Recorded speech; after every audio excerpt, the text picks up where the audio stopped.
संस्था जो मुस्लिम प्रधान देशों में भी जाकर, जहाँ पर शरिया इत्यादि को मानने वाले लोग बहुत प्रभावी हैं, वहाँ भी जाकर अपने मंदिर स्थापित करती है। भगवान के नाम संकीर्तन की एक बहुत ही प्रसिद्ध धारा को व्यापक रूप से व्यवहार में लाने का प्रयास करती है और इसके कारण भारतवर्ष में रहने वाले हिंदुओं के मन में अपने प्रति श्रद्धा के एक अभूतपूर्व बीज को उदित करती है, अंकुरित करती है। नाम है ISKCON, international society for Krishna consciousness. इन लोगों का कार्य देखने में ऐसा लगता है जैसे पूरे विश्व में भ्रातृत्व, भक्ति और भगवान कृष्ण के प्रति अद्भुत समर्पण की भावना को लेकर उस सिद्धांत के साथ ये लोग कार्य कर रहे हैं। और विश्व में जहाँ जहाँ हिंदू धर्म के अनुयायियों का प्रवेश भी बड़ा कठिन माना जाता है, वहाँ भी जाकर उनकी सरकार से इस बात की अनुमति ले लेते हैं, बिना किसी खून खराबे या बिना किसी तलवार बंदूक के दम पर, केवल भक्ति के दम पर, कि हम यहाँ भी भजन करेंगे, यहाँ भी भगवान की पूजा करेंगे, यहाँ भी मंदिर बनाएंगे। बाहर से देखने पर यह संस्था बहुत ही सुंदर, बहुत ही भक्तिपूर्ण और बहुत ही उदार प्रतीत होती है, किंतु वास्तविकता कुछ भिन्न है। इस संस्था के वास्तविक स्वरूप को समझने का प्रयास करेंगे उन्हीं प्रमाणों के आधार पर जो इस संस्था के लोगों ने, इस संस्था के संस्थापकों ने और इस संस्था के संस्थापकों के गुरुओं ने अपने जीवन में सार्वजनिक रूप से अभिव्यक्त किया है, व्यवहार किया है या लिखित रूप से अपने विचारों को अपने अनुयायियों तक पहुंचाया है। 2 सितंबर 1838 की एक व्यक्ति का जन्म होता है। उसका नाम था केदारनाथ दत्त। केदारनाथ दत्त जब 18 वर्ष के हुए तो बंगाल और उड़ीसा, उस समय संयुक्त बंग क्षेत्र ही माना जाता था, तो बंगाल प्रोविंस हुआ करता था ना, तो बंगाल और उड़ीसा इनके क्षेत्रों में जो ग्रामीण लोग हैं उनमें जाकर साक्षरता को बढ़ावा देने का कार्य करते थे। कौन करते थे? केदारनाथ दत्त। कहाँ करते थे? बंगाल उड़ीसा के क्षेत्रों में, ग्रामीण क्षेत्रों में, ग्रामीण लोगों के मध्य उनको शिक्षित करने का या न्यूनतम स्तर पर साक्षर करने का प्रयास करते थे। और 1894 ईस्वी में जब ये रिटायर हुए तो डिस्ट्रिक्ट मजिस्ट्रेट के पद से रिटायर हुए और ब्रिटिश सरकार के अधीनस्थ होकर ये जिला मजिस्ट्रेट के पद तक पहुंचे थे। अपने जीवन के उत्तरार्ध में केदारनाथ दत्त की रुचि संस्कृत पढ़ने के प्रति हुई। द्विजेंद्रनाथ टैगोर के साथ मिलकर केदारनाथ दत्त ने संस्कृत पढ़ना आरंभ किया और बहुत से विदेशी लेखकों जैसे कि कैंट, गॉथी, हेगेल, स्वीडनबर्ग, ह्यूम, वोल्टायर और स्कोफेनहॉर, इन सबको इसने पढ़ा। साथ साथ ब्रह्म समाज की पुस्तकों के प्रति केदारनाथ दत्त की विशेष रुचि थी, विशेष आकर्षण था।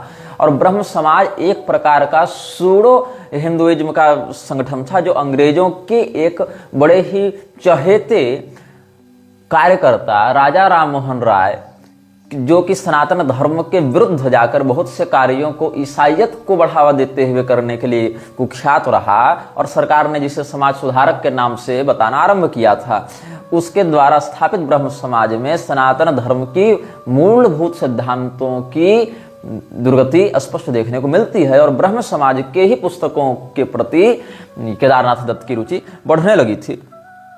लेकिन एक संस्मरण के अनुसार केदारनाथ दत्त की हिंदुत्व के प्रति रुचि ब्रह्म समाज की पुस्तकों को ही पढ़कर बढ़ी, जैसा कि कहते हैं, as well as the books of the Brahmo Samaj which rekindled his interest in Hinduism.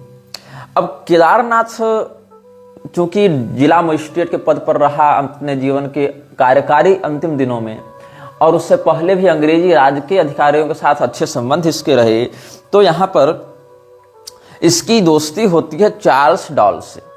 Charles doll जो है वो यूनिटेरियन मिनिस्टर था। कहाँ का?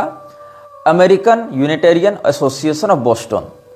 अमेरिकन यूनिटेरियन एसोसिएशन जो बॉस्टन की संस्था थी, विदेश में जो कार्य थे उनके प्रारंभिक चरण की जो गतिविधियां हैं वो बोस्टन में ही योगानंद ने की थी। और ये संस्था भी जो हम बता रहे हैं आपको, अमेरिकन यूनिटेरियन एसोसिएशन, वो भी बोस्टन की थी। मैं आपको बहुत इनिशियली बता रहा हूं, मैं आपको बिल्कुल पीछे से ले जाकर बहुत प्रारंभ से इन विषयों को बता रहा हूं ताकि आप कड़ियों को समझें कि कहां से इनका कैसे कैसे संबंध जुड़ा हुआ है। तो अमेरिकन यूनिटेरियन एसोसिएशन जो बोस्टन की संस्था थी, उसका एक केंद्रीय मंत्री जिसका नाम था चार्ल्स डेल, वो कलकत्ता में नियुक्त था। और उसका काम क्या था कलकत्ता में, आप समझ सकते हैं। कलकत्ता में ही, बंगाल में ही मदर टेरेसा भी धर्मांतरण के कार्यों को बहुत गतिविधियां प्रदान करती रही, बहुत तेजी प्रदान करती रही। और जितने भी अंग्रेजी शासक भारत में अपने अभियानों को प्रारंभ करने के लिए आए थे, उनका जो आधारभूत केंद्र रहा वह बंगाल, कलकत्ता ही रहा। यहीं से फिर वो पूरे भारत में कब्जा करने के लिए आगे बढ़ते रहे। मतलब उन्होंने एक ऑथराइज्ड बेस पहले बंगाल को बनाया था, ये भी सार्वजनिक बात है।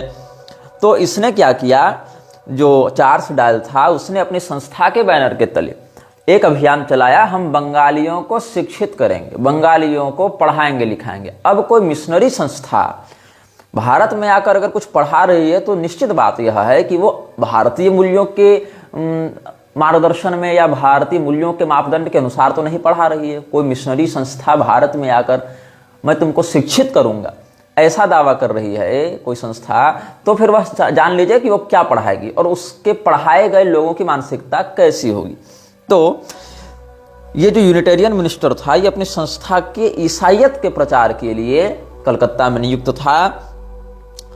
तो Charles Dale at the same time Kedarnath daily met with Charles Dale, नित्य भेंट होती थी चार्ल्स डेल से केदारनाथ दत्त की। A Unitarian minister from the American Unitarian Association of Boston posted to Calcutta for propagating Unitarian ideas among the educated Bengalis, और जिसमें एक संभ्रांत वर्ग जो बंगालियों का पढ़ा लिखा था उनके साथ चार्ल्स डेल रोज मिलता था और उनको इस बात के लिए राजी करता था कि आप चूंकि पढ़े लिखे हैं, भद्रलोक में आपकी गणना होती है, तो भद्रलोक वाले जितने भी संभ्रांत परिवार हैं वो हमारे मिशनरी विचारधाराओं के प्रचार प्रसार में भागीदार बने हैं।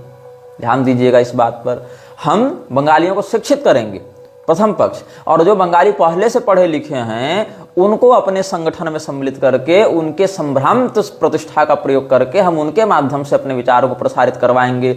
इस उद्देश्य से बोस्टन की संस्था अमेरिकन यूनिटेरियन एसोसिएशन ने अपने केंद्रीय मंत्री चार्ल्स डेल को कलकत्ता भेजा था। और चार्ल्स डेल के साथ रोज भेंट किसकी होती थी, केदारनाथ दत्त की।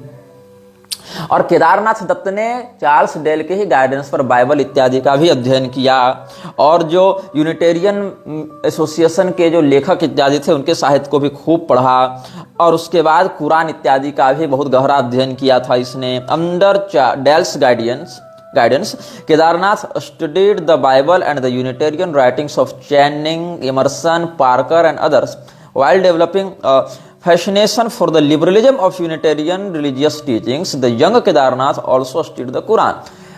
केदारनाथ दत्त के मन में छवि क्या बनी कि ये जो मिशनरियां आई हैं ये उदारवादी मिशनरियां हैं, ये किसी संकीर्ण मानसिकता की नहीं हैं, ये तो धार्मिक प्रचार के लिए आए हैं और बड़ी उदारवादी मानसिकता से बस अपनी कुछ अच्छाई बताना चाहते हैं, बाइबल की कुछ अच्छी बातें लोगों तक पहुंचाना चाहते हैं और अपने मजहब का प्रचार करना चाहते हैं। मतलब एक ऐसी संस्था जो पूरे भारत को गुलाम बनाने के लिए तैयार है और क्रूरतापूर्वक अत्याचार कर रही है बाइबल के ही नाम पर, और भारतीय मठ मंदिर गुरुकुलों की व्यवस्था के विरुद्ध खड़ी है, वैसी संस्था से जुड़े लोग केदारनाथ दत्त के लिए क्या थे, रिलीजियस टीचर्स थे, जो कि स्वभाव से कंजर्वेटिव नहीं थे, जो कि स्वभाव से लिबरल्स थे। अब आप आगे देखें, ये जो केदारनाथ दत्त था इसके विषय में जो प्रचार किया जाता है इसका परिचय अगर आप विकिपीडिया में पढ़ेंगे तो मैं विकिपीडिया में इसका परिचय पढ़कर बताता हूं। Bhaktivinoda Thakur, born as Kedarnath Datta, was an Indian Hindu philosopher, guru and spiritual reformer of Gaudiya Vaishnavism, who effected its resurgence in India in late 19th and early 20th century, and was called in contemporary scholars as a Gaudiya Vaishnava leader of his time. Among with his son Bhakti Siddhanta Saraswati is also credited with initiating the propagation of Gaudiya Vaishnavism in the West and its global spread. अब केदारनाथ दत्त जो है उसको ये क्या बता रहा है, या इसके अनुयायी क्या बता रहे हैं कि गौड़ीय वैष्णव संप्रदाय के पुनः जागरण में या उसके सुधार और शोधन में इस व्यक्ति का बड़ा हाथ है। मतलब इस्कॉन वाले क्या मानते हैं कि भक्ति विनोद ठाकुर जो अपने पूर्व काल में केदारनाथ दत्त के नाम से प्रसिद्ध था, केदारनाथ दत्त ही बाद में भक्ति विनोद ठाकुर के नाम से चलने लगा समाज में। तो ये केदारनाथ दत्त जो है वो गौड़ीय वैष्णवता का पुनः उद्धार करता है। मतलब इसके अनुसार उस समय भारत में गौड़ीय वैष्णव दृढ़ नहीं थे, पढ़े लिखे नहीं थे, प्रभावी नहीं थे। मतलब ये उद्धार किया है गौड़ीय संप्रदाय का, ऐसा इन लोगों का दावा है। मतलब उस समय के जो गौड़ीय लोग थे वो कुछ काम के नहीं थे इनके अनुसार। उस समय के गौड़ीय लोग सिद्धांत विहीन थे इनके अनुसार। उस समय के गौड़ीय लोग भगवान की भक्ति नहीं करते थे इनके अनुसार। तो किसने उनको ऐसा करना सिखाया, किसने उस संप्रदाय का उद्धार किया? भक्ति विनोद ठाकुर ने। ये बात ये लोग प्रचारित करते हैं। तो भक्ति विनोद ठाकुर उर्फ केदारनाथ दत्त के विषय में आगे बताएंगे। तो he tackled the task of reconciling Western region and traditional belief by accommodating both modern critical analysis and Hindu mysticism in his writings. Kedarnath Dutt जब भी कुछ लिखता था भारतीय हिंदू सभ्यता के आलोक में, तो उसमें एक परछाई या एक बड़ा सम्मिश्रण पाश्चात्य विचारों और सभ्यता का भी होता था। उनके विचारों से प्रभावित होकर वो हिंदू धर्म की व्याख्या किया करता था। हिंदू धर्म की व्याख्या करने के लिए जो प्रेरणा मिलती थी, जो शैली अपनाई जाती थी, वो वही थी जो चार्ल्स डेल इत्यादि विदेशियों ने, अमेरिकन्स ने, ब्रिटिशर्स ने इसको प्रभावित रूप से समझाई थी, बताई थी। मतलब हिंदू धर्म की व्याख्या अंग्रेजी चश्मे से देखकर ये करता था। तो समझ लो कि किस प्रकार से मैक्स मुलर ने, मैकॉले ने हिंदू धर्म की अनर्गल व्याख्या की, बस वही सिद्धांत भक्ति विनोद ठाकुर ने भी अपनाया। Kedarnath's spiritual quest led him at the age of 29 to become a follower of Chaitanya Mahaprabhu. He dedicated himself to the study and practice of Chaitanya's teachings, emerging as a leader within the Chaitanya Vaishnava movement in Bengal. 29 वर्ष की उम्र में केदारनाथ दत्त ने चैतन्य महाप्रभु के ग्रंथों को या चैतन्य महाप्रभु के उपदेशों को पढ़ना, सुनना, समझना प्रारंभ किया और धीरे धीरे चैतन्य महाप्रभु के नेतृत्व में जो वैष्णव आंदोलन बंगाल में हुआ उसका नायक बन गया, लीडर बन गया। तो मतलब इससे पहले जो लोग इसको पढ़ा रहे होंगे सिद्धांत, तो वो क्या नायक नहीं थे, क्या वो लीडर नहीं थे, लेकिन ये क्या हो गया, तो ये लीडर बन गया। ऐसा इस्कॉन वालों का दावा है। अच्छा, इसके बाद इसने क्या किया, ग्रामीण और शहरी क्षेत्रों में चैतन्य महाप्रभु के विचारों का प्रसार करते हुए, उपदेश देते हुए, पुस्तकें छापते हुए और स्वयं से बंगाली भाषा में गीतों को लिखते हुए ये फैलाने लगा। और उसमें एक बात यहाँ ध्यातव्य है, आप देखेंगे, he also opposed what he saw as apasampradayas और numerous distortions of the original Chaitanya teachings. He is credited with the rediscovery of the lost site of Chaitanya's birth in Mayapur near Navadvip, which he commemorated with a prominent temple. इसकी दृष्टि में, केदारनाथ दत्त की दृष्टि में, चैतन्य महाप्रभु के जो उपदेश हैं वो गौड़ीय लोग पालन नहीं कर रहे थे उस समय। ये बताएगा कि गौड़ीय लोग को क्या करना चाहिए। चैतन्य महाप्रभु के उपदेश गौड़ीय लोग विकृत रूप से प्रसारित कर रहे थे, इसलिए इसने चैतन्य महाप्रभु के उपदेशों को सही तरीके में और ओरिजिनल तरीके में बताना प्रारंभ किया, ऐसा इसका दावा है। और साथ ही साथ इस्कॉन के लोग इसको इस बात का श्रेय देते हैं कि चैतन्य महाप्रभु की जो वास्तविक जन्मस्थली थी नवद्वीप के मायापुर में, उसकी इसने खोज की और वहां पर उनकी स्मृति में एक मंदिर का भी निर्माण करवाया। अब देखो, भक्ति Vinod Thakur led the spread of Chaitanya's teachings in the West in 1880, sending copies of his works to Ralph Waldo Emerson in the United States and to Reinhold Rost in Europe. भक्ति विनोद ठाकुर जो केदारनाथ दत्त है वो पहले ही अमेरिकन यूनिटेरियन एसोसिएशन के Charles del के निकट संबंध में रहा था और बाइबल इत्यादि उससे पढ़ता रहता था। अब जब इसने चैतन्य महाप्रभु के विचारों को लिखना और प्रसारित करना आरंभ किया तो किसी मान्य गौड़ीय संप्रदायाचार्य से उसको वेरीफाई नहीं करवाया कि देखिए मैं चैतन्य महाप्रभु के इस सिद्धांत को ऐसे प्रचारित कर रहा हूं, ये सही है कि गलत। मतलब ये स्वयं में इतना आत्ममुग्ध व्यक्ति था कि इसने स्वयं को ही चैतन्य महाप्रभु के संप्रदाय का उद्धारक भी घोषित कर दिया। लेकिन इसका गुरु कौन रहा, किसने इसको इस प्रकार का ज्ञान दिया, इसके विषय में बातें स्पष्ट नहीं है। बल्कि बातों को देखेंगे तो उस समय के गौड़ीय लोगों ने तो इसको चैतन्य महाप्रभु के ग्रंथ और पुस्तक देने से भी मना कर दिया था कि तुम मत लो, तुम अधिकारी नहीं हो उसके। तो इसने क्या किया, स्वयं से ही इधर उधर से बातें जोड़ तोड़कर सुनी सुनाई बातों के आधार पर कुछ पुस्तकें इधर उधर हाथ में लग गई लाइब्रेरी इत्यादि से, तो वहीं से फिर इसने अपने आप को गौड़ी संप्रदाय का उद्धारक घोषित कर दिया। और इन बातों को वेरीफाई करवाने के लिए, इन बातों के प्रसारण के लिए ये उन्हीं लक्ष्यों का आश्रय लेने लगा। मतलब किसी गौड़ीय संप्रदायाचार्य की शरण में यह नहीं गया, किसी गौड़ीय संप्रदायाचार्य के द्वारा वेरीफाई इसको नहीं किया गया। इसने क्या किया, इसने दो लोगों को अपनी लिखित पुस्तकें भेजनी आरंभ की, जिसमें एक था अमेरिका में रहने वाला रैल्फ वाल्डो इमर्सन और दूसरा था रेनहोल्ड रोस्ट, एक अमेरिका का एक यूरोप का। इसमें जो इमर्सन भाई साहब हैं वो आप गूगल में कभी सर्च करेंगे तो ये अलग अलग धर्मों के, मतलब अलग अलग मान्यताओं के, धर्म तो केवल सनातन है, अलग अलग मान्यताओं की खिचड़ी बनाकर एक नए ही रूप में प्रस्तुत करने के लिए भी प्रसिद्ध रहे हैं। ठीक है, आगे क्या हुआ, इसने the revival of Gaudiya Vaishnavism, the revival of Gaudiya Vaishnavism effected by Bhakti Vinod spawned one of India's preaching missions of the early 20th century, the Gaudiya Math headed by his son and spiritual heir Bhakti Siddhanta Saraswati.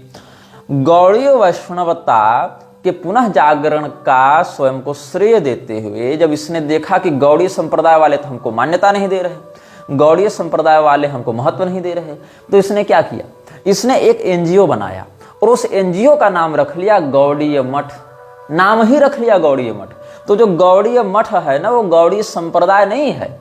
Gaudiya मठ क्या है, केदारनाथ दत्त के द्वारा गौड़ीय संप्रदाय से मिलते जुलते दिखने के लिए एक बनाया गया एनजीओ है। और ये हमको कब पता चला, ये तब पता चला जब गौड़ीय संप्रदाय के ही एक आश्रम में हम महाराष्ट्र में गए थे। 4 दिनों तक हमने भक्ति सूत्र पर व्याख्यान किया था। तो हमने अपने फेसबुक, यूट्यूब इत्यादि पर लिखा कि गौड़ीय मठ में व्याख्यान हुआ, तब उन्होंने कहा नहीं नहीं, हम लोग गौड़ीय मठ नहीं है, हम लोग गौड़ीय संप्रदाय हैं। गौड़ीय मठ एक अलग संस्था है, उन्होंने अपना नाम ही गौड़ीय मठ रख लिया है। तो लोगों को भ्रम हो जाता है कि गौड़ीय संप्रदाय ही गौड़ीय मठ है और मठ ही संप्रदाय। अब जैसे कोई शांकर मठ कहे तो लगेगा है कि शांकर मठ मतलब शंकराचार्य जी की गद्दी, शांकर संप्रदाय का मठ, ये लगेगा। लेकिन इन लोगों ने क्या किया, ऐसा नहीं, गौड़ीय संप्रदाय अलग है, गौड़ीय मठ उनकी निजी संस्था है, गौड़ीय मठ उनका एक एनजीओ है, खुद का उन्होंने एक एसोसिएशन बना रखा है और नाम रखा गौड़ीय, ताकि उस रंग से, उस तिलक से, उस इष्ट परंपरा के एक नकल से, उस नाम गौड़ीय शब्द के नकल से ऐसा लगे कि हम तो माध्व गौड़ीय संप्रदाय के हैं। इस प्रकार से भ्रम चला जावे। अब आगे देखो, ये जो संस्था का इसने निर्माण किया, उसी संस्था का उत्तराधिकारी किसको बनाया, अपने लड़के को बनाया, जिसका नाम था विमला दत्त। और ये विमल दत्त जो है वही बाद में बन गया भक्ति सिद्धांत सरस्वती। इस पर भी आगे आएंगे। और यहां तक क्या हो गया, जब गौड़ीय मठ से प्रभुपाद की ही नहीं बनने लगी बाद में, तो प्रभुपाद ने भी विद्रोह करके अपनी खुद की संस्था डाल रखी, जिसका नाम रख दिया इस्कॉन। तो इस्कॉन जिसने बनाया अभय डे ने, उसका गुरु था विमल दत्त और विमल दत्त के पिता थे केदारनाथ दत्त। तो केदारनाथ दत्त ने गौड़ीय संप्रदाय से विद्रोह करके बनाया गौड़ीय मठ और उसके लड़के तक वो मठ बढ़िया चला। और उसके लड़के के बाद जब अभय डे उसमें घुसा तो उसने गौड़ीय मठ से विद्रोह करके बना लिया इस्कॉन। तो मूल परंपरा कहीं नहीं है इनकी। ये जो कहते हैं हम बोनाफाइड गुरु परंपरा से हैं, हम बिल्कुल विशुद्ध गुरु परंपरा से हैं, गुरु परंपरा छोड़ो, इनकी तो एनजीओ परंपरा ठीक से नहीं चल पाई, तो गुरु परंपरा क्या इनकी ठीक से चलेगी? ये धरातल का सत्य है। उसके बाद क्या हुआ, Bengali renaissance and the bhadralok, जब बंगाल में एक पुनः जागरण का दौर चला आधुनिक इतिहासकारों के अनुसार, तब क्या हुआ, Kedarnath Datta belonged to the Kayastha community of Bengali intellectual gentry that lived during the Bengal renaissance and attempt to rationalise their traditional Hindu beliefs and customs. तो बंगाल के संभ्रांत कायस्थ परिवार से बिलोंग करता था केदारनाथ दत्त। और केदारनाथ दत्त का जन्म 1838 ईस्वी में हुआ था, जब भद्रलोक, मतलब जो भद्रलोक एक शब्द है, मतलब सभ्य लोग, पढ़े लिखे संभ्रांत लोग, उनके परिवार में जन्म हुआ था। तो क्या हुआ, ये भद्र लोग जो थे वो स्वयं को अन्य लोगों से बड़ा ऊंचा दिखाते थे। ये एक जाति या क्षेत्रगत भावना बंगालियों में सदैव रही है कि भारत के अन्य लोगों की तुलना में वो स्वयं को बहुत कलाकार, बहुत पढ़े लिखे, बहुत संभ्रांत, बहुत सभ्य, बहुत उन्नत सभ्यता वाले मानते हैं और भारत के ही अन्य लोगों को इस मामले में बहुत नीचा दिखाते रहते हैं। और अब स्वयं को अलग विशिष्टता दिखाने के लिए क्या करने लगे, भद्रलोक टाई, कोट, पैंट इत्यादि पहनने लगे। मतलब ये जान जाइए कि हालत तो बंगाल और बांग्लादेश में ये रहा, अब असम में भी ये है। अगर एक गैर बंगाली हिंदू है तो वो एक बंगाली हिंदू के लिए एक बंगाली मुसलमान की अपेक्षा ज्यादा शत्रु है। ये सत्य है, ये हमने अनुभव किया है। सब लोगों को मैं नहीं कह रहा, लेकिन एक सामुदायिकता के दृष्टिकोण से देखें तो एक बंगभाषी मुसलमान एक बंगभाषी हिंदू के लिए मित्र हो जाएगा, लेकिन एक गैर बंगाली हिंदू बंगाली हिंदू के मित्र के रूप में स्थापित नहीं हो पाएगा। ये लोग देखते हैं। जैसे अगर आप जाकर उसके सामने अवधी बोलें, भोजपुरी बोलें किसी बंगाली हिंदू के सामने, तो वो आपसे उतना प्रेम नहीं करेगा, आपको उतना सहयोग नहीं देगा जितना एक बंगाली बोलने वाले मुसलमान को कर देगा, बंगाली बोलने वाले ईसाई को कर देगा।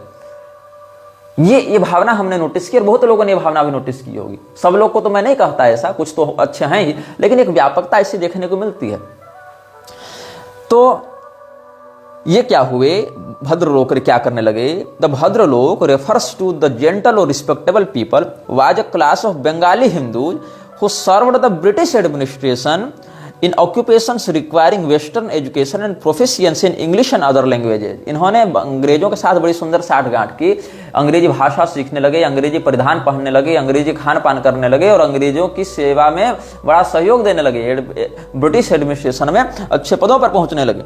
And exposed to and influenced by the western values of the British including the latter's condescending attitude towards cultural and religious traditions of India, the Bhadralok started calling into question and reassessing the tenets of their own religion and customs।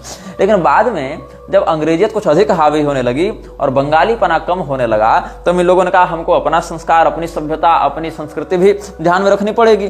तब इन लोगों ने क्या किया, बंग पुनर्जागरण के नाम से एक अभियान चलाया, जहां पर ये लोग अपनी सभ्यता मान्यता को अंग्रेजियत के द्वारा अधिग्रहित होने से बचाने के लिए कुछ सांस्कृतिक कार्यक्रम करने लगे, कुछ पुस्तकें लिखने लगे, कुछ संप्रदायों की बातों की ओर आने लगे। इससे क्या हुआ, जो विभाग था बंगालियों में वो दो प्रकार से हो गया। एक, जिनको अंग्रेजी शासन का पैसा, वहां से मिलने वाला रुतबा, वहां से मिलने वाले टाइटल्स, ये सब की लत लग चुकी थी, उन्होंने इसको स्वीकार नहीं किया।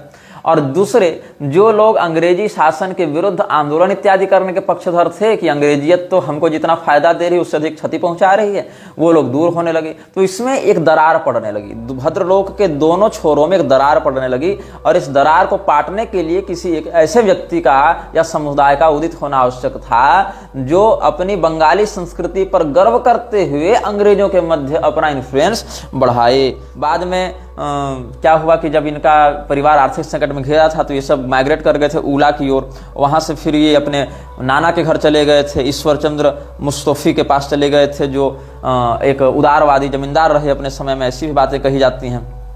फिर यहाँ पर इंग्लिश स्कूल में इनका एडमिशन बाद में हुआ, यहाँ पर पढ़ाई लिखाई की।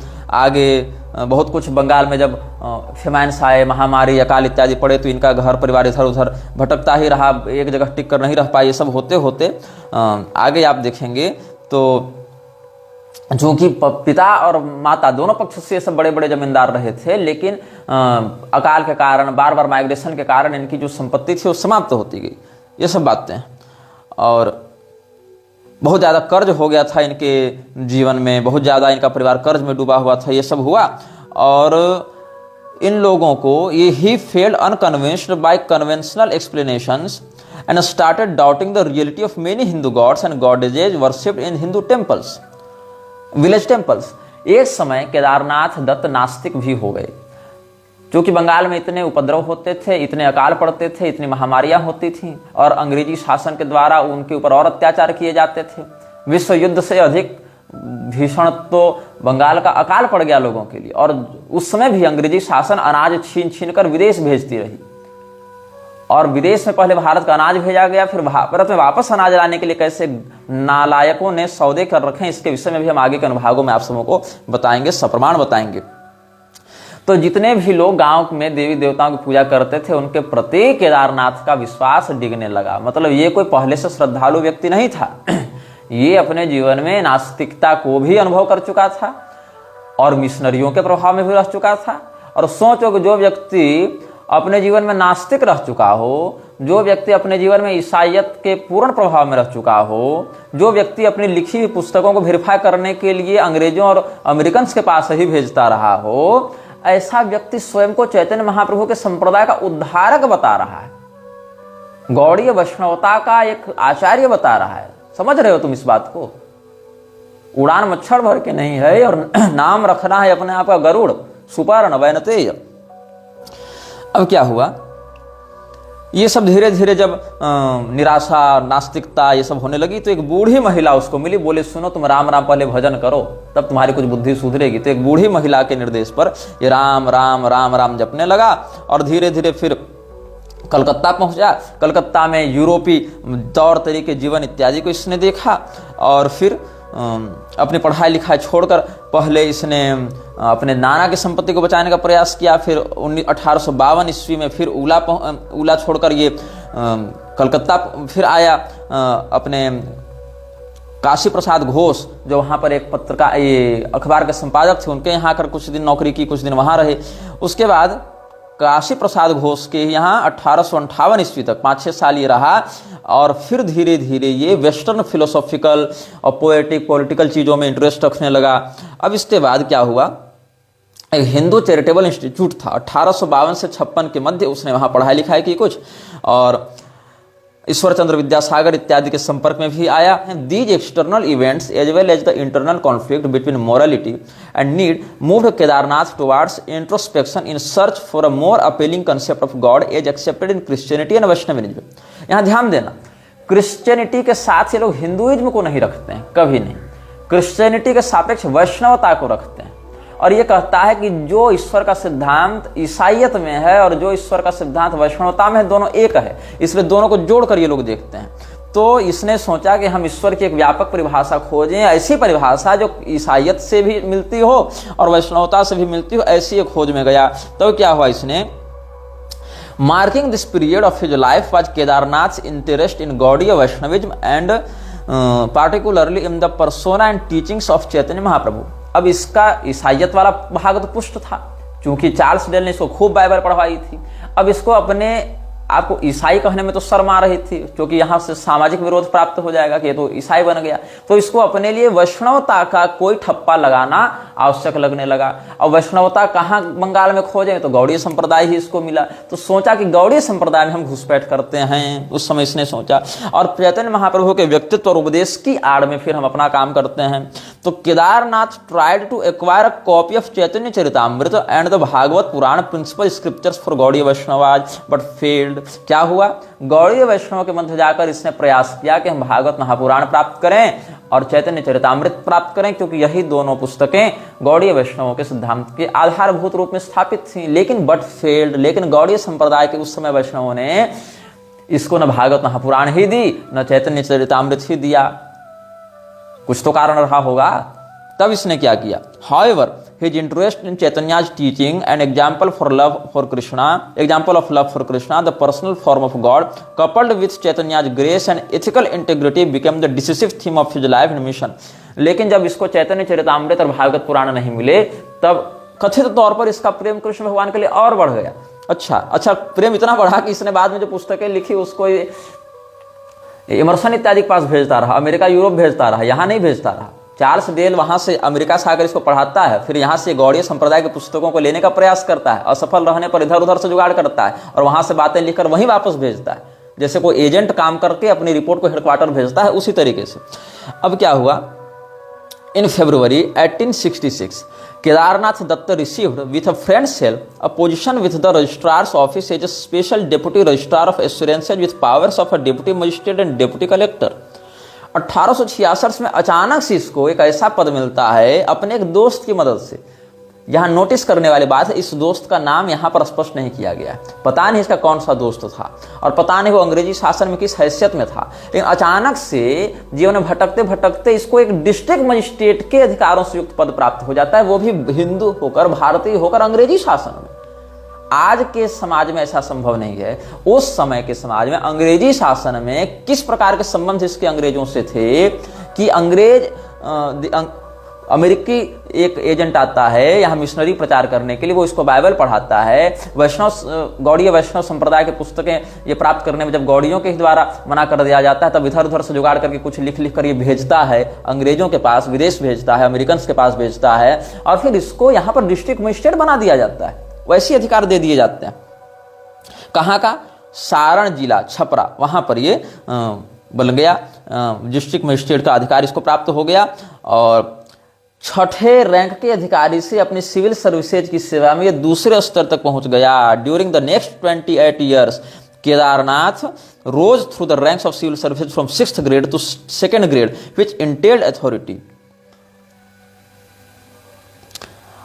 In colonial Bengal, a job at the executive government service staffed by the Bhadralok, except for the top management tier occupied by the British, was the coveted achievement.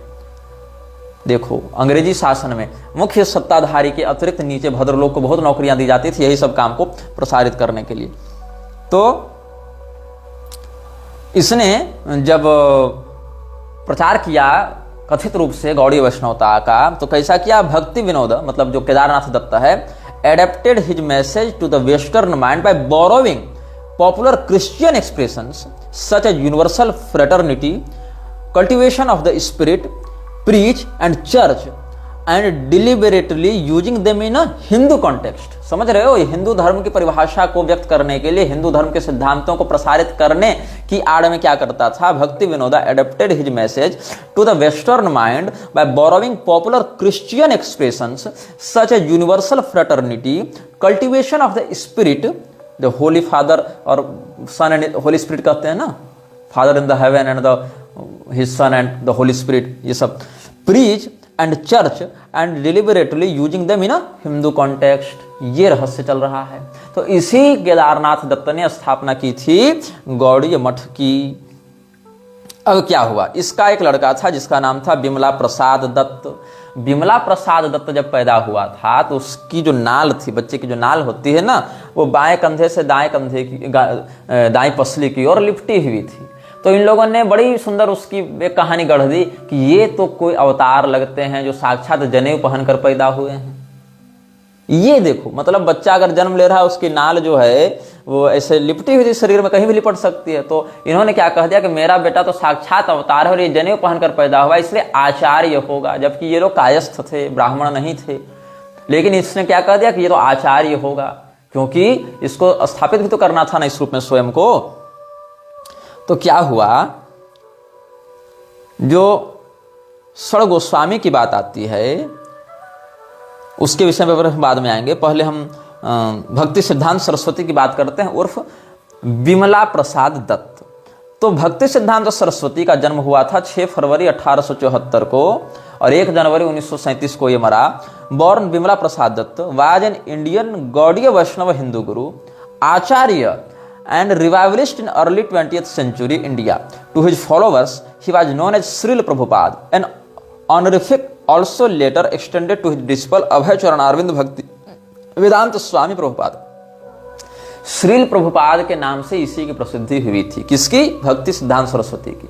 और बाद में श्रील प्रभुपाद की उपाधि ट्रांसफर किसको हुई? इसी के उत्तराधिकारी कह लें, अभय चरण अरविंद भक्ति वेदांत स्वामी, जिसने गौड़ीय मठ से विद्रोह करके स्थापना की इस्कॉन की, और जिसने स्पष्ट कहा था कि हमारे इस्कॉन के फॉलोवर्स गौड़ीय मठ के लोगों से मिलना जुलना बंद करें। ये सब प्रमाण भी आगे हम देंगे। तो गौड़ीय मठ क्यों बनाया गया? गौड़ीय संप्रदाय से विद्रोह करके चैतन्य महाप्रभु की आइडियोलॉजी को हाईजैक करके अपनी एक स्वतंत्र सत्ता को खड़ा करके अंग्रेजियत का प्रसार करने के लिए केदारनाथ दत्त के द्वारा एक एनजीओ का गठन किया गया जिसका नाम था गौड़ीय मठ। और उसके लड़के ने फिर उस मठ को आगे बढ़ाया।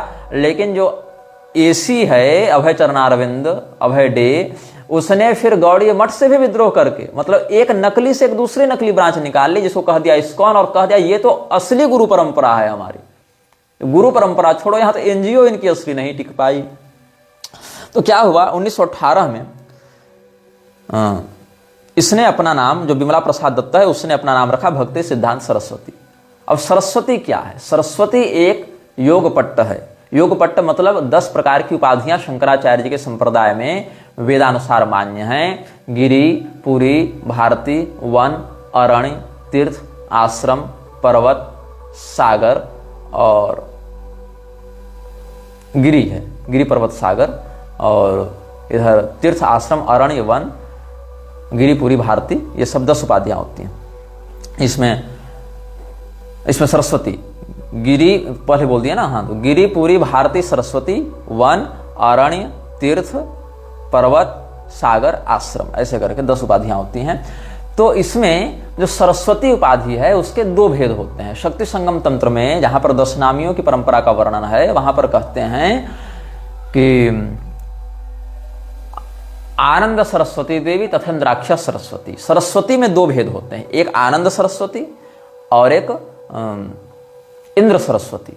तो आनंद सरस्वती की परंपरा आप देख लेंगे, जैसे स्वामी निश्चलानंद सरस्वती, स्वामी स्वरूपानंद सरस्वती, स्वामी सदानंद सरस्वती, स्वामी अभिमुक्तेश्वरानंद सरस्वती। तो आनंद सरस्वती वाले ये सब में है।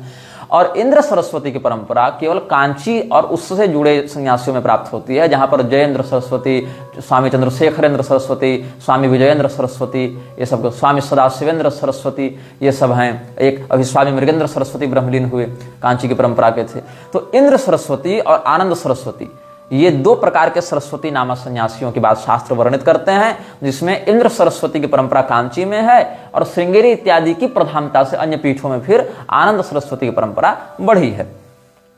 लेकिन इसने, विमला प्रसाद दत्त ने अपने आप को इन दोनों में से किसी परंपरा में नहीं रखा। सरस्वती बस इसने उठाया, न इसने आनंद पकड़ा न इंद्र पकड़ा। सरस्वती क्यों दिखाया? ताकि हम शंकराचार्य के समान गौरव को प्राप्त कर सके, क्योंकि उसमें सरस्वती टाइटल जो है वो बड़ा ट्रेंड में चल रहा था दयानंद सरस्वती के कारण। तो ऐसा लोगों को लगा कि सरस्वती टाइटल लगाना बहुत बड़े ज्ञानी का परिचायक है, तो इसने अपना नाम रख लिया सरस्वती। जबकि जो सरस्वती आस्पद है वो भी केवल ब्राह्मण के लिए है दंड संन्यास लेने पर। लेकिन इसने क्या किया? दंड इत्यादि पकड़ लिया, त्रिदंड इत्यादि के नाम से त्रिदंडी स्वामी भी लिखने लगा था अपने आप को, और कह दिया कि हम सरस्वती हो गए। तो इसको संन्यास किसने दिया? किसी ने नहीं, इसने स्वयं को ही स्वयं से संन्यास दे दिया, क्योंकि ऑथेंटिसिटी तो कोई दे नहीं रहा था इसको। तो 1914 ईस्वी में केदारनाथ दत्त की मृत्यु हुई। 1915 ईस्वी में गौर किशोर दास बाबा जी की मृत्यु हुई। अब गौर किशोर दास बाबा जी वही व्यक्ति थे जिनके पास ये विमला प्रसाद दत्त आता जाता रहता था। तो ये जो बाबा जी थे ये भजन इत्यादि में अपना लगे रहते थे, उन्हीं की संगति में रहते हुए कुछ इसका जान परिचय बढ़ा। तो क्या किया इसने? 1918 following the 1914 death of his father and the 1915 death of his guru Gaur Kishore Das Babaji, Vimala Prasad accepted the Hindu formal order of asceticism sannyasa from the photograph of his guru and took the name Bhakti Siddhant Saraswati Goswami। अब सरस्वती लगाने पर इसको संदेह हुआ कि हम कहीं अपने गौड़ीय लाइनेज के द्वारा है तो न निकाल दिए जाएं, क्योंकि गौड़ीय मठ के नाम से हमारे फादर श्री तो एक चला कर गए हैं फ्रॉड। तो गौड़ीय मठ तो गौड़ीय संप्रदाय है नहीं, वो तो गौड़ीय संप्रदाय वालों ने मेरे पिता को पुस्तक तक नहीं दी थी। इसने अपनी एक अलग एनजीओ बनाई और वहां से लिख लिख कर अंग्रेजों से वेरीफाई करवाता रहा। तो कहीं सरस्वती लगाएंगे तो गौड़ी वाले ना निकाल दें, और गोस्वामी लगाएंगे तो कहीं इधर से हमको लोग मान्यता न दें। तो इसने दोनों ही ठूस लिया अपने नाम में, लिख दिया भक्ति सिद्धांत सरस्वती गोस्वामी। समझ रहे हो? और ये उपाधि इसको किसी ने नहीं दी। ये प्रभुपाद के गुरु की बात बता रहा हूं मैं, जो अभय चरण अरविंद प्रभुपाद के नाम से फेमस हुआ। ऐसे इसकी उपाधि भी श्री प्रभुपाद ही थी, लेकिन मैं ये बता रहा हूं तुमको, इसने अपना नाम स्वयं रख लिया भक्ति सिद्धांत सरस्वती गोस्वामी। तो लोगों को लगा रही है तो बड़ा विशुद्ध कोई तगड़ा ही व्यक्ति होगा, तो गोस्वामी भी लिखता है सरस्वती भी लिखता है। गोस्वामी वाले लोग तो सरस्वती नहीं ही लगा रहे थे और सरस्वती वाले गोस्वामी नहीं ही लगा रहे थे, ये दोनों पकड़ लिया। और संन्यास किसने दिया? तो किसी ने नहीं दिया। अपने गुरु जी की फोटो को गुरु जी के देहावसान के 4 वर्ष के बाद, 3-4 वर्ष के बाद इसने एक दिन रखा, उन्हीं के सामने कहा कि हम सन्यासी हो गए, और कहा कि हमने साक्षात अपने गुरु जी से ये दीक्षा ली है। तो ये तो वही बात हो गई कि कोई व्यक्ति जो है वो आदि शंकराचार्य जी का फोटो सामने रख ले और कहा कि हम तो आदि शंकराचार्य जी के डायरेक्ट सन्यासी शिष्य हो गए। तो कोई उठे रामानुजाचार्य जी का फोटो लगा ले और कह दे हम तो रामानुजाचार्य जी के डायरेक्ट शिष्य हो गए। लेकिन इस व्यक्ति को थोड़ी सी और बुद्धि लगानी चाहिए थी। ये तो स्वयं को मध्वाचार्य जी के लाइन में बताते हैं ये लोग ना, तो मध्वाचार्य जी का ही फोटो डायरेक्ट रख लेता। गौर किशोर दास बाबा जी का फोटो तो रखने की आवश्यकता थी नहीं, इसको तो सीधे बोनाफाइड गुरु परंपरा मिल जाती कि सीधे मध्वाचार्य जी का फोटो रख लेता और कह देता कि हम तो भैया सीधे मध्वाचार्य जी के डायरेक्ट दंडी शिष्य हो गए। और या फिर चैतन्य महाप्रभु का ही फोटो सामने रख लेता। और इनकी आवश्यकता क्यों है? ये तो साक्षात कृष्ण भगवान का ही फोटो रख लेता अपने सामने, कह देता कि हम साक्षात कृष्ण भगवान से सीधे ये ज्ञान प्राप्त किए हैं। एवं विवस्वते योगम के बाद तो मेरा ही नंबर था। तो ये फ्रॉड चल रहा है यहाँ पर। और Bhakti Siddhanta Saraswati inaugurated in Calcutta the first centre of his institution later known as the Gaudiya Math. जो इसके पिता भक्ति विनोद ठाकुर ने जिन बातों को संस्थागत रूप से स्थापित करने का प्रयास किया था, उसी बात को एक नया प्रारूप देते हुए इसने गौड़ीय मठ का उद्धार किया। मतलब इसके पिता पहले से एक संस्थान बना चुके थे, लेकिन ये संस्थान उतना वर्ल्ड वाइड फेमस नहीं हुआ था, ये वर्ल्ड वाइड उतना काम नहीं कर पाए थे, बस लिखित रूप से कुछ कुछ बातें ये कर रहे थे। तो गौड़ीय मठ का जो सांस्कारिक प्रारूप है वो किसने रखा था? भक्ति विनोद ठाकुर ने। लेकिन इसको ढांचागत रूप में किसने आगे बढ़ाया? एक ब्रांडिंग इसकी किसने की? रिब्रांडिंग करना होता है ना, वो किया भक्ति सिद्धांत सरस्वती गोस्वामी और विमला प्रसाद दत्त ने। तो गौड़ीय मठ बनाया किसने? सांस्कारिक रूप से केदारनाथ दत्त ने बनाया। क्यों बनाया? गौड़ीय वैष्णव संप्रदाय से विद्रोह करके, क्योंकि उन लोगों ने इसको मान्यता दी नहीं थी और इसको महत्वाकांक्षा थी कि हम कुछ करें, अंग्रेज लोग इसके माध्यम से कुछ करवाना चाहते थे। तो इसने गौड़ीय मठ के जो आधारभूत बातें हैं उसको सामने रखा, गौड़ीय वैष्णव मुख्य संप्रदाय से विद्रोह करके। और उसके जीवन काल में तो इसका विस्तार हो नहीं पाया, तब इसकी रिब्रांडिंग करके किसने इसको कलकत्ता में स्थापित किया? गौड़ीय मठ के नाम से रिब्रांड करके इसके लड़के विमला प्रसाद दत्त ने, जिसने अपने ही गुरु के मरने के 4 साल के बाद उनकी फोटो रख के स्वयं को सन्यासी घोषित कर दिया और गोस्वामी भी खींच लिया, सरस्वती भी खींच लिया, दोनों उपाधि रख ली अपने पास, किसी ने दिया नहीं, स्वयं टान लिया। अब ये जो गौड़ीय मठ था ये क्या करने लगा? पूरे भारत में इसने अपने 64 शाखाएं स्थापित की और भारत से बाहर इसमें म्यांमार में और कहां जर्मनी और इंग्लैंड, यहां भी इसने 3 सेंटर बनाए। तो it soon developed into a dynamic missionary and educational institution with 64 branches across India and 3 centres abroad in Burma, Germany and England. फिर दैनिक, साप्ताहिक, मासिक और इस प्रकार से इसने पुस्तकें और पत्रिकाओं का, अखबारों का प्रकाशन आरंभ किया। And public programmes as well as through such innovations as theistic exhibition with dioramas. Bhakti Siddhanta is known for his intense and outspoken oratory and writing style as the Acharya Kesari. अब देखो, सरस्वती गोस्वामी इत्यादि तो लिख लिया था, लेकिन कोई इसको आचार्य नहीं मान रहा था, वैष्णवाचार्य नहीं मान रहा था। तो जाति से कायस्थ होने के बाद भी इसने दंड संन्यास ले लिया, जबकि मुखजाना मयम धर्मो भीतम दंड धारणम, भगवान ने स्वयं वैष्णवागम में ही वैष्णव संप्रदाय के अंतर्गत निषेध किया है कि अब्राह्मण व्यक्ति दंड संन्यास नहीं लेता है, त्रिदंड धारण नहीं करता है। त्रिदंडी सन्यासी की जो योग्यताएं हैं, जो अर्हताएं हैं, उनको वेद, पुराण, तंत्र इत्यादि के मत से हमने आज से 1 महीने पहले के निर्गत किए वक्तव्य में बताया था। आप सब उसको हमारे मुख्य चैनल पर या फेसबुक इत्यादि पर श्रवण कर सकते हैं, जहां हमने त्रिदंडी सन्यासी की योग्यताओं और मान्यताओं के सांप्रदायिक अनुशासन के विषय में बताया है। तो ये न तो ब्राह्मण था, न इसको किसी ने त्रिदंड संन्यास दिया, न इसके गुरु ने ही इसको संन्यास दिया, न इसको किसी प्रकार के आचार्यत्व की संसिद्धि थी।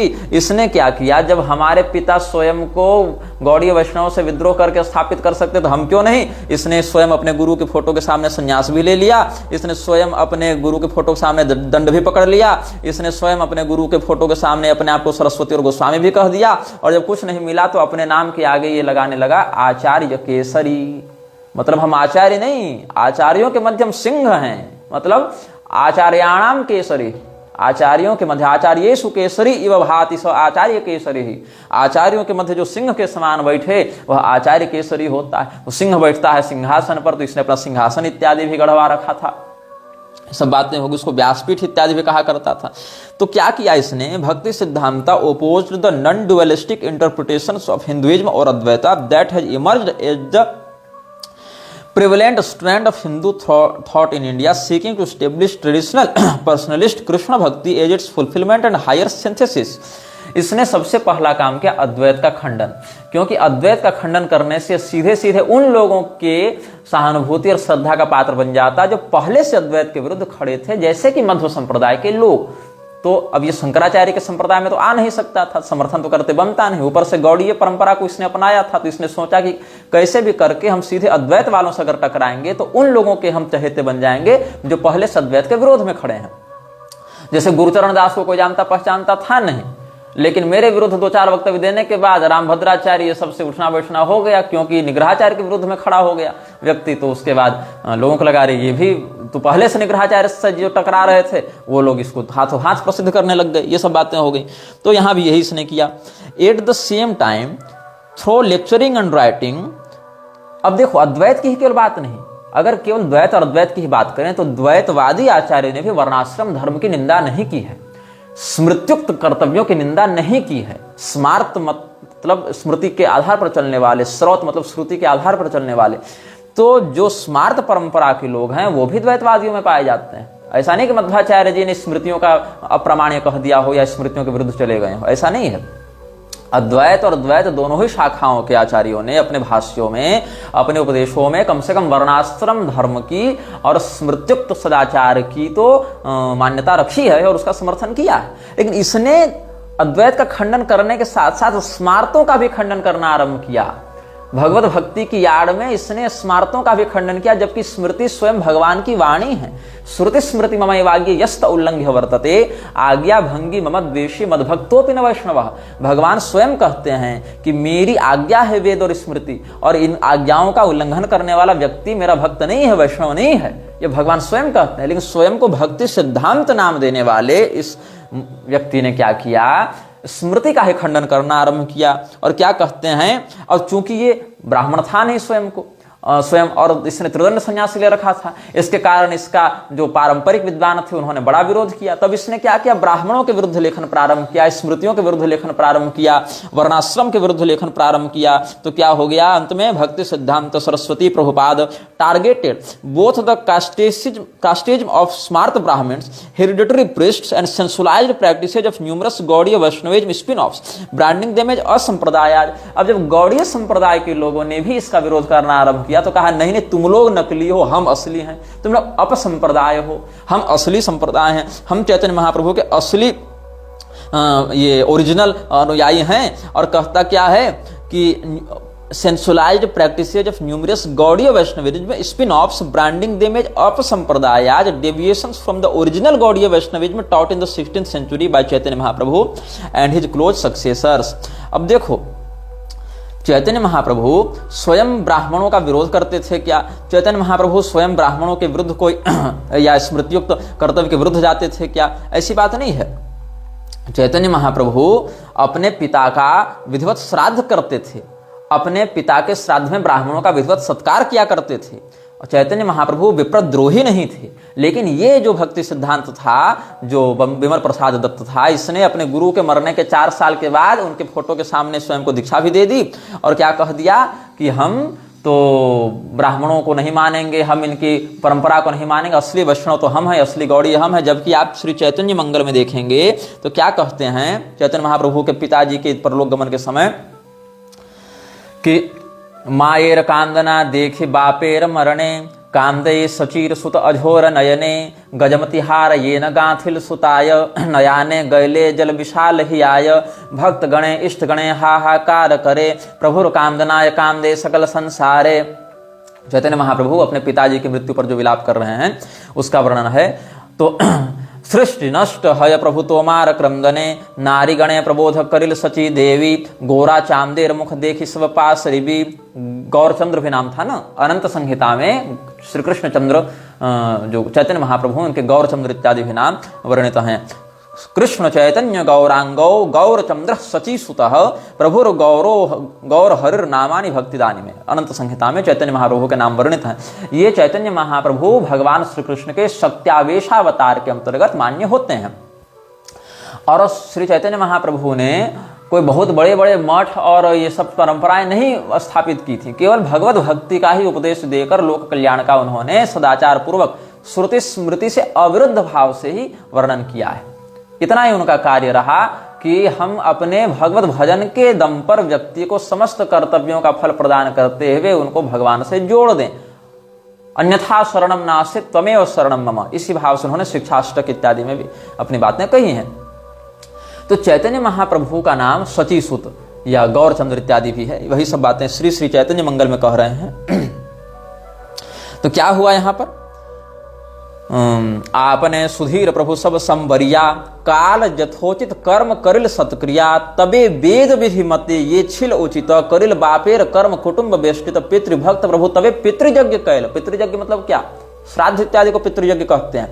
पितृभक्त प्रभु तबे पितृयज्ञ कैल क्रमे क्रमे यथाविधि ब्राह्मणेर देल तोयाधार अन्न भोजनाद द्रव्यत ब्राह्मणेर दिला प्रभु पितृभगत जगन्नाथ वैकुंठ गमन ई कथा आपने से द्विजोत्तम गौरचंद्रेर पिता। ये बात हुई। तो चैतन्य महाप्रभु जी ने अपने पिताजी का विधिवत श्राद्ध किया है, वैदिक विधि से ब्राह्मणों का सत्कार किया है, लेकिन वही चैतन्य महाप्रभु का स्वयं को वास्तविक अनुयायी बताकर अन्य गौड़ीय वास्तविक संप्रदायों को अपसंप्रदाय का टैग लगाने वाला ये विमल दत्त जो है, ये ब्राह्मणों के विरुद्ध भी लिखता रहा, ये स्मृतियों के भी विरुद्ध लिखता रहा और अद्वैत का खंडन भी करता रहा। कुल मिलाकर शास्त्रों में इसने कुछ नहीं माना अपनी बकवास के अलावा। और अब तो ये हाल हो गई कि जो षड गोस्वामी की बात गौड़ीय संप्रदाय में है, रूप गोस्वामी, सनातन गोस्वामी, जीव गोस्वामी, रघुनाथ भट्ट गोस्वामी, रघुनाथ दास गोस्वामी, गोपाल भट्ट गोस्वामी, ये सब जो षड गोस्वामी हुए हैं, इन गोस्वामियों के टक्कर में स्वयं को दिखाने के लिए इसको जीव गोस्वामी का अवतार लोग बताने लग गए।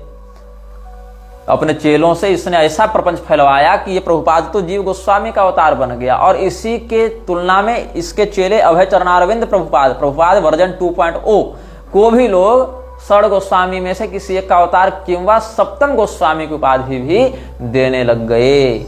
ये प्रपंच फैलाया गया है इस्कॉन की पैदाइश से पहले से। अभी तो मैं इस्कॉन पर भी नहीं आया हूं, अभी तो मैं जड़ ही बता रहा हूं। इस्कॉन पर तो मैं बाद में आऊंगा, अभी तो मैं यहां पर इस्कॉन की पैदाइश से पहले की बात बता रहा हूं कि क्या क्या हुआ।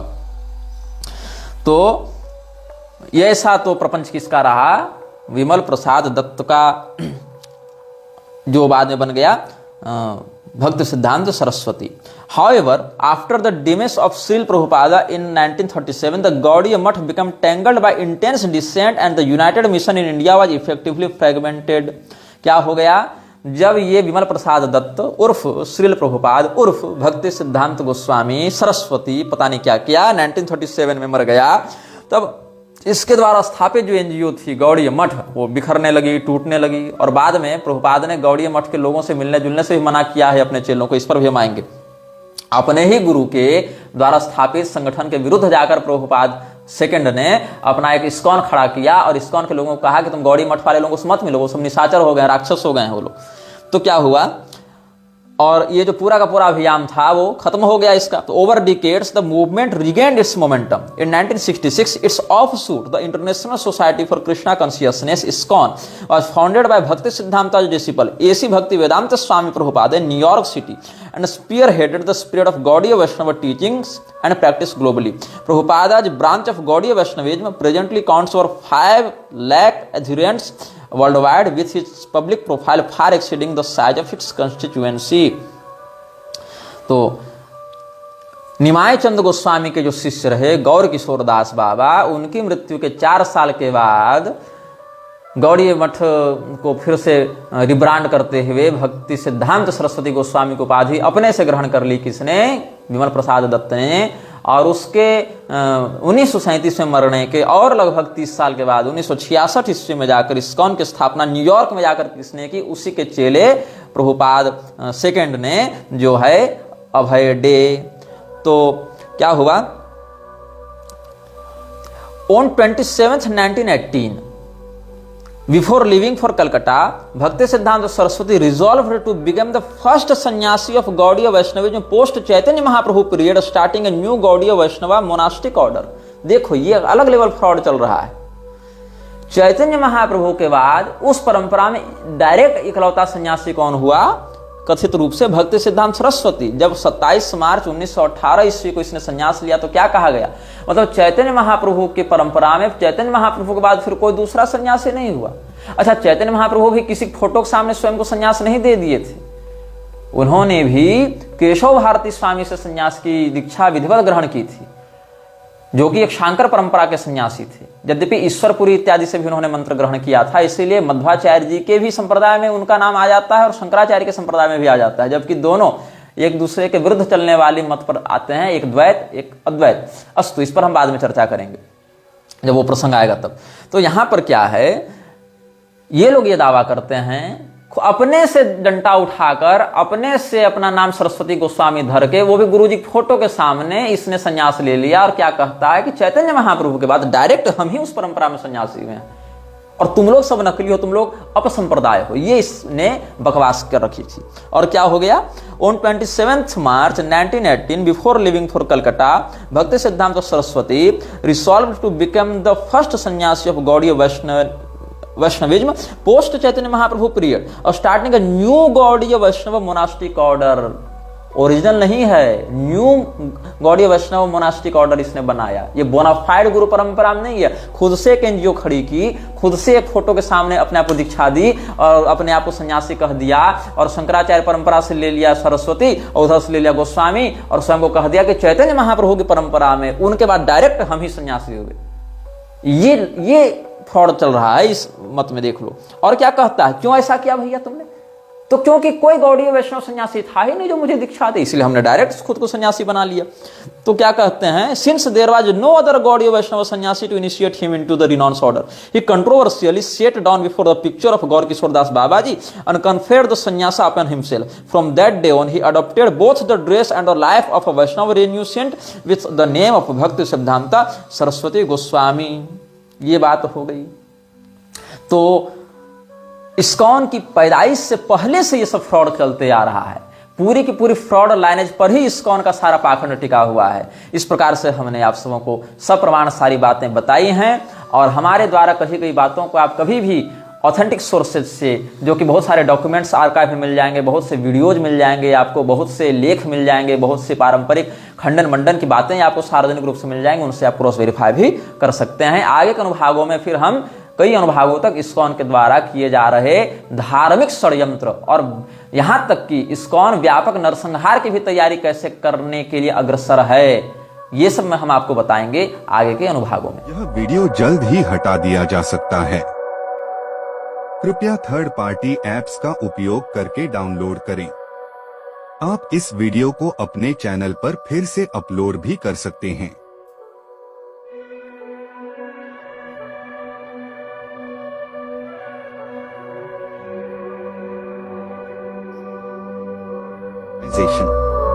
This video may get deleted soon. Please download using third-party apps. You may also re-upload this video on your channels. Thank you.